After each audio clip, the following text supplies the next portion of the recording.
দুই হচ্ছে সম্পদ দিয়ে পরীক্ষা, তিন হচ্ছে জ্ঞান দিয়ে পরীক্ষা, চার হচ্ছে ক্ষমতা দিয়ে পরীক্ষা। সে ঈমানের পরীক্ষায় আমাদেরকে ফেলবে। সে এসে বলবে আমি তোমার রব, এবং এটা প্রমাণ করার জন্য যা যা দরকার আল্লাহ তাআলা তাকে সব দিবেন। সে সব করতে পারবে।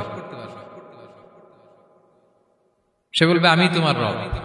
যদি বিশ্বাস না হয়, তোমার বাবাকে যদি জীবিত করে বিশ্বাস করবে, অনেকে বলবে হ্যাঁ আমার আব্বাকে জীবিত করে দেখান, তো তার বাবাকে ঠিকই সে জীবিত করে ফেলবে। আসলে শয়তান তার বাবার সুরাত নিয়ে সামনে দাঁড়াবে। আরে তাই তো, এটাই তো আমার বাবা, এটাই তো আমার দাদা।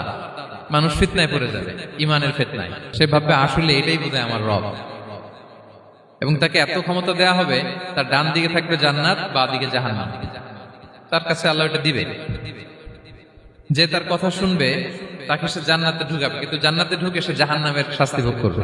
এটা তার বাইরের মানুষ বুঝবে না, অ্যাপারেন্টলি এটা জান্নাত।